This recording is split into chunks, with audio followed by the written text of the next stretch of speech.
Nintendo does not want you to see the game that I'm playing right now. In fact, if it's still available by the time you see this, I would be surprised. Nintendo is incredibly litigious, especially when it comes to their intellectual property. And while I always support the idea of fans remaking the games that they loved when they were growing up, I can also understand how Nintendo can kind of get cranky about this kind of thing happening, because it's happened before with another Metroid 2 remake. If you don't know about another Metroid 2 remake, basically somebody sat down and they painstakingly remade a modern version of Metroid 2. Now, Nintendo also did the same thing. They made Samus Returns on the Nintendo 3DS. Which is a remake of Metroid 2, which was originally a Game Boy game. I'm going to tell you right now, you are not going to get any information from me about how to locate this particular game. But that being said, if you have somehow found this game and downloaded it, I'm going to show you later on in the video how you can play it on your Steam Deck, and it's actually pretty easy. But let's talk about this idea of this remake, and we'll also touch on some gaming news from this week. So the game I'm talking about is Link's Awakening DX HD. If you've never played it, it's a fantastic old school Zelda game that we're probably not going to be getting many more of anytime soon. In fact, Nintendo, they have said that they are pretty much done with the more linear Zelda games that a lot of people really, really like. And while I can understand how people can be upset by that, I also understand that Nintendo, well, I mean, just look at Breath of the Wild and Tears of the Kingdom sales numbers. It's clear that what they're doing now with Zelda is resonating with people. And because it's resonating with people, it's telling Nintendo, hey, we should do more of this and less of the more traditional Zelda stuff. Well, this is a traditional Zelda game, and it came out on the Game Boy originally. And then just a couple of years ago, Nintendo re-released, or not really re-released, but remade Link's Awakening in a fantastic new art style. And if you haven't played it yet, you owe it to yourself to play that version of the game. It's amazing. It runs incredibly well on the Switch, and they did this really cool like tilt shift camera effect that made it feel like you were playing with a bunch of wooden toys, the kind of wooden toys that you would see like in an old school Christmas special. If you're anything like me, ever since getting my Steam Deck, I really don't put hands on my Nintendo Switch all that often. It's not because it's not a good system, it's because it's just not comfortable to play. So I did want to tell people about a sale for the Nitro Deck. This is not sponsored. I don't even own one yet because most of the time I play in my Nintendo Switch docked. But the Nitro Deck is currently on sale for, I think, 20% off. I will leave an affiliate link down below. I haven't used one. I've heard nothing but good things about them. So if you are going to play the Nintendo Switch version of Link's Awakening, you should definitely pick up one of these because it's just going to make using your Nintendo Switch so much better.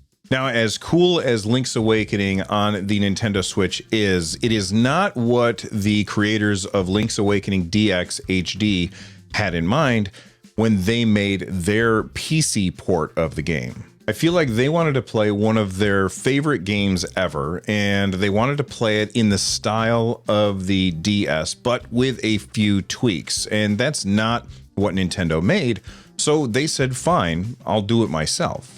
Link's Awakening DX HD takes the art from the original Game Boy version of the game, and they upscale that art to much higher resolution sprites. They increase the frame rate to up to 120 frames per second.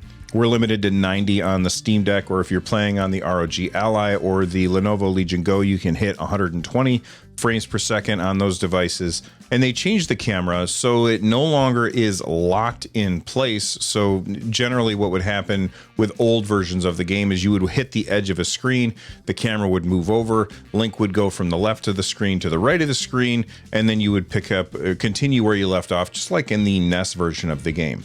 In this version of the game, they no longer have the camera do that. It now follows Link around, so he's always in the center of the screen. a lot more like A Link to the Past on the Super Nintendo. In addition to that change of the camera also allows you to zoom in almost as far as you want, and you can zoom out as far as you want, enough to see the entire island all at once and all of the enemies moving around. I haven't found that to be a terribly useful feature, but it is really cool. And I guess the one way that you could use that is if you wanted to kind of cheat on dungeons. When you go into a dungeon, you can zoom all the way out, see the whole dungeon, so you can figure out the layout, even though you're only supposed to see one square at a time. The PC port also has widescreen, so you're no longer restricted to a 4:3 aspect ratio, or actually, I think that the Game Boy was a 3:4 aspect ratio. Whatever the aspect ratio was of the Game Boy, you don't have to worry about that anymore. It now fills up your entire screen, which is awesome. They also have autosave so that you can pick up right where you left off every single time you're playing. All in all, I think that they have done an absolute fantastic job making this PC port of one of the Zelda games that I feel like most people, myself included, missed out on, at least until the Switch came out. Now, as soon as Nintendo finds out about this, which I'm sure that they know about it by now, they are going to hit this with a cease and desist, and it's going to disappear. And I do think that that's a shame. I don't really feel like this takes anything away from either the Nintendo Switch version or the Game Boy version. This is definitely its own thing, and it's awesome. What I'd like to see happen instead is for Nintendo to just hire this guy, hire him and say, hey, listen, here's a big bag of money. Give us your version of our game. We will put it out on the Nintendo Switch, and then maybe even hire him to remake other games in the Zelda franchise using this formula, because I guarantee there are people out there that would pay money for this. And right now you don't have to pay money for this, but if Nintendo hired him, they could legitimize it instead of simply throwing out a cease and desist letter. One thing that I would say is, like, look at how SEGA approached Christian Whitehead when it came to Sonic Mania. I feel like that's the right way to go. Now, there are going to be people who see this video and they hear what I'm saying, and they're going to think that I'm promoting piracy, and I have never ever promoted piracy. If a game is easily available and you can go out and buy that game or subscribe to a service and get access to that game, then that is what you should do in order to get a hold of it.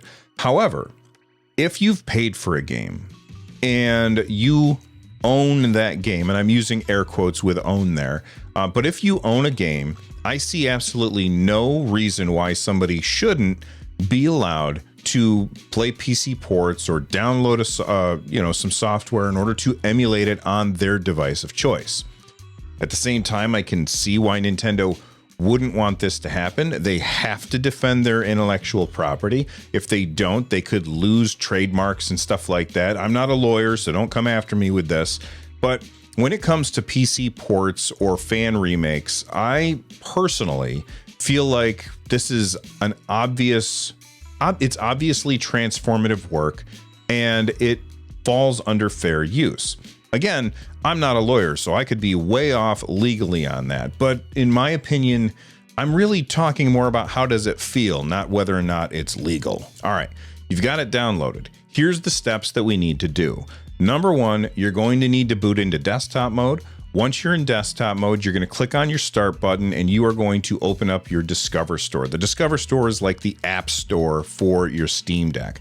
Once you've got that open, you're going to look for Proton Up QT.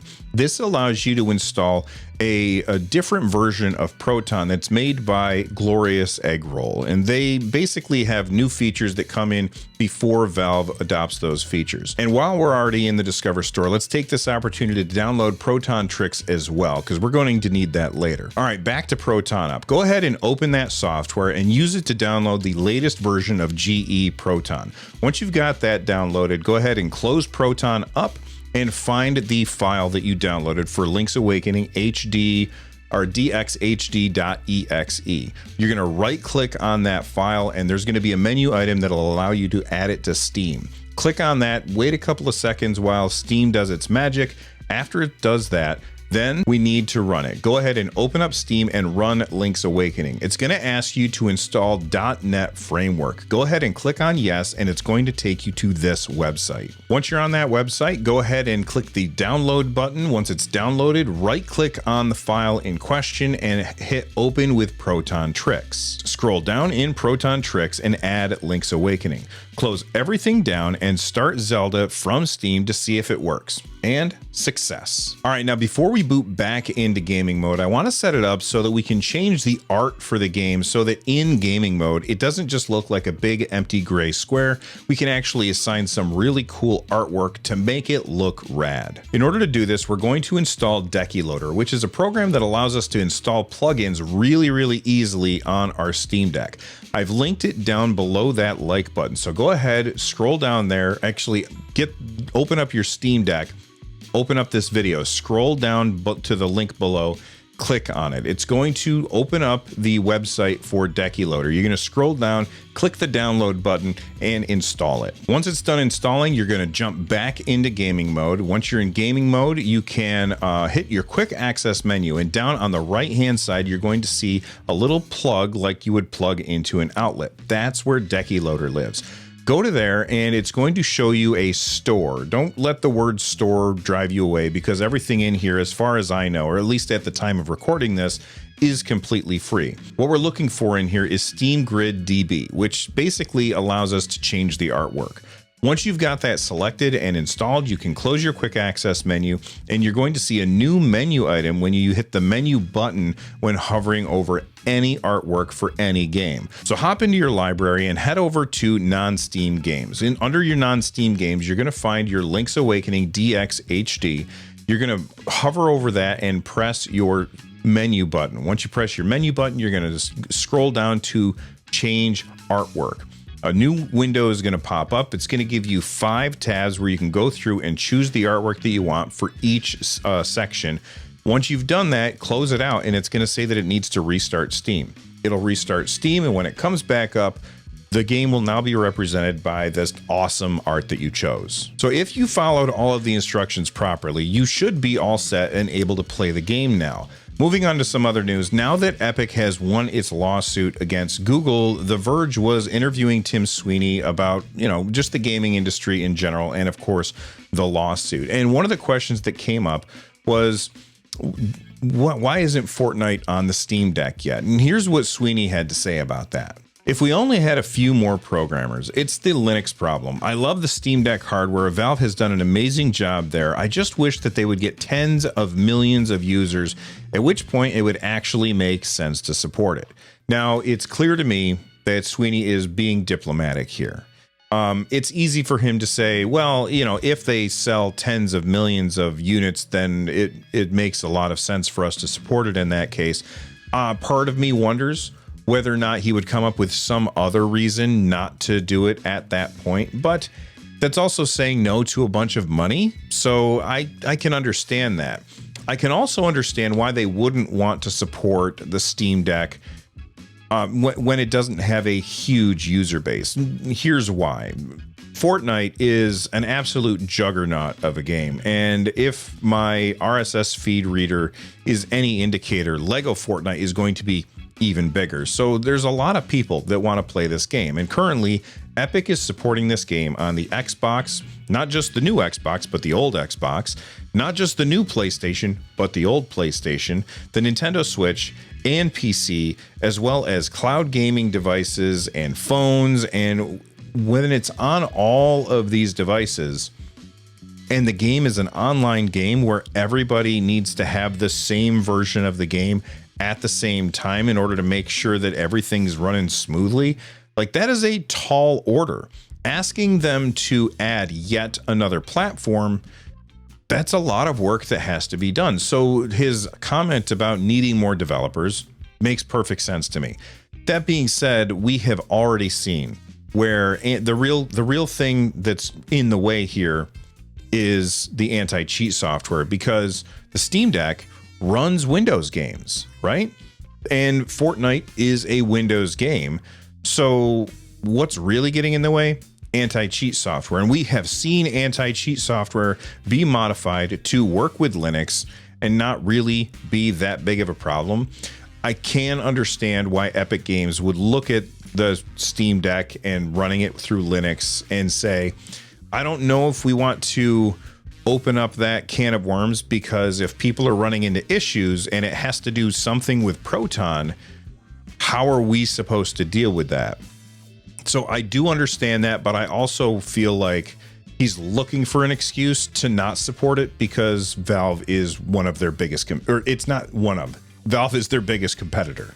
Moving on to Doom. Doom just had its 30th anniversary, and it's kind of crazy, but we just got some DLC for Doom 1, Doom 2, and Quake. Yes, these are games that are up to 30 years old, and we just got DLC for them. And that is just incredibly cool. I personally have lots and lots of nostalgia for Doom and Wolfenstein, however it is that you pronounce that. And the reason why is I remember going over to my friend's house and sitting down at his computer and playing Doom and Wolfenstein, and on the keyboard with the arrow keys, which was crazy to me. Fast forward to when I was in the Army, Quake came out, and it was id Software, so I was like, all right, I gotta try one of these. I went and I bought it and I brought it home, and the game wanted me to use the mouse for a first-person shooter and WSAD, and I said, I don't think that's how I want to play my shooters. I play shooters with keyboard and like the arrow keys and the control and the space bar on my keyboard. I'm not aiming up and down, so I ended up returning that game. I know, it's ridiculous. Well, let's hit fast forward just a little bit more. I've learned my lesson. I know that WASD and a mouse is a great way to play shooters, if not the best way to play shooters, although I'm a controller guy these days. But the Sigil II add-on just got released, and it's got a bunch of stuff for all three games. It's got a free 9-level pack for both Doom 1 and Doom 2. All you have to go is in the in-game add-on menu and download the DLC that way. And if that's not cool enough, they also completely remade the first level of Doom. You know that level where you went in and you did that level over and over. I think just like me, so many of you probably have that memorized. Well, we can play that now in the Quake engine, and that's going to look really cool. But you know what isn't really cool? Ads in video games. And I feel like we are at a tipping point right now, because what companies have been slowly doing is trying to increase the temperature of the water, but nobody notices until eventually the frog has been boiled and we're all dead. But that's not really what's going to happen. What's really going to happen is we're going to keep getting more and more ads in our game until they're just commonplace. And what am I talking about? I'm talking about Game Pass. This comes to us from Windows Central, and apparently Microsoft's gaming chief financial officer, Tim Stewart, said this. I'll put it on screen right now, and I'll talk about it a little bit. Essentially, this seems innocuous enough. You spend 30 seconds watching an ad, and you get 2 hours of gameplay or of Game Pass. So you can play whatever Game Pass game that you want, and you didn't actually spend any money. It seems fine, especially for people who don't have access to, high-end hardware and stuff like that.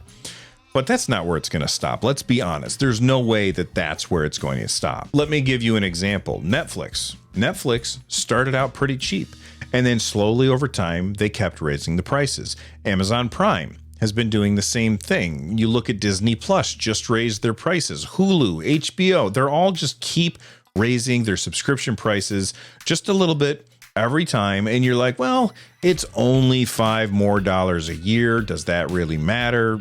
Both Microsoft and PlayStation have done this with their subscription services. Game Pass and PS Plus have both recently seen increases in prices. So this 30 seconds of ads in exchange for 2 hours of Game Pass play, that's just where it starts. What's eventually going to happen is we'll move from 30 seconds of ad for 2 hours to 1 minute of ads for 1 hour. And then it's eventually going to devolve into just ads playing while you're playing a game. Do you remember? You might not be old enough to remember this, but do you remember in the 90s watching TV Like you're watching a show on TV and characters from some other show would just pop up on the screen, do some weird little silent skit, and then disappear from the screen afterwards. It was really irritating. But guess what? These companies wouldn't have done that if it wasn't effective. Now just imagine that you're playing Gran Turismo 7 or, Forza Horizon 5 or 6 or whatever. And as you're playing a game, like a little ad takes place in the lower right corner and distracts you from what you're doing. And then next thing you know, you go off the track and you lose your match.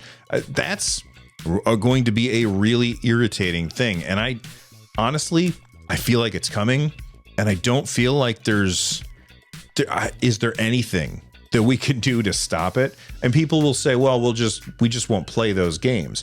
But if all games start doing it, and I do think that that's a possibility, that all games will start doing it, then we're not going to have a choice unless we just stop playing games. And somebody will say, well, just go with indie games. Yes, you can just go with indie games, but I feel like there's just too many people that will say, well, that's just the way it is, and play these big AAA games because they want to play these big AAA games, and they're going to have to watch ads while they do it. And that, man, does that suck. Now, I promise you, the irony is not lost on me that I'm complaining about ads in a video where you probably have seen ads. But I feel like it's different when you're just watching something than when you're interacting with something. But maybe I'm wrong about that. Let me know in the comment section down below, that like button. All right, let's move on and talk about SEGA. At the Game Awards, SEGA announced 5 new games, and I gotta be honest, of all of the announcements at the Game Awards, this was the one that I personally am the most excited for. And the reason is because I am a SEGA fanboy. I adore SEGA games. I loved the SEGA systems. After the SEGA Genesis came out, I had every single SEGA system. I had the SEGA CD. I didn't have the 32X, but I did have the Saturn. I had the Dreamcast. I even had the SEGA Nomad. That's how big of a fan of SEGA stuff that I was. SEGA burnt me over and over and over on hardware, but their software has been pretty damn good. And they announced 5 games at the Game Awards, and a lot of them I have a lot of nostalgia for, so I'm very excited for it. The games that they announced are Shinobi, Crazy Taxi, Streets of Rage, Jet Set Radio, and there was one other one. I'm gonna have to look at my notes for this one. Oh yeah, Golden Axe. Oh my god. But now, as somebody who, like, of all those games, the only one that I don't really care about is Jet Set Radio, and it's not because I thought it was a bad game. I just never played the original, so I'm not excited for it. But all the other ones I am hyped for. But on December 6th, SEGA announced that they had just filed for trademarks for the following games: Altered Beast, Eternal Champions, Jet Set Radio, and Kid Chameleon. Now, Jet Set Radio was already in that list, but the other 3 games on there are all games that were not announced. And at the Game Awards, they said the 5 games that they were talking about, and then they said, and more. So it is likely that we will see a new Altered Beast come, a new Kid Chameleon come, and a new Eternal Champions come. If you never played any of those games, I'm not somebody who really cares about Kid Chameleon, but Eternal Champions, my brothers and I played the hell out of that on the Sega Genesis. I absolutely loved that fighting game. And I feel like it's a poor man's Mortal Kombat or a poor man's Street Fighter, but it's still really fun. I have a lot of nostalgia for it. And then, of course, Altered Beast is, I don't know if it was a pack-in game with the Sega Genesis, but all of my friends had a copy of that, either on the Sega Genesis or the Master System. Altered Beast, everybody had Altered Beast, and it was a great game, but it's a franchise that has completely died off, and I can't wait to see what Sega is going to do with these. If you have really good ideas for games that Sega could bring back, I would love to see them in the comments down below that like button. For me, it's got to be Shining Force. Shining Force is probably my favorite Sega game ever. It's one of the first ones that I ever play. Anytime I boot up a new emulation device, I have been playing Shining Force CD on my Miu Mini Plus, which is awesome. By the way, if you are looking for a really good emulation device, the Miu Mini Plus is fantastic, and I will leave a link down below. It runs Sega CD games up to PlayStation really well. And if you don't care about games that need the thumbstick, it's almost the perfect emulation device, at least for me. All right, everybody, that is going to do it for this episode. Thank you so much for watching. And if you enjoyed this video, you're probably going to enjoy this video right here from the Nerd Nest. I'm Bill. Stay rad, everybody.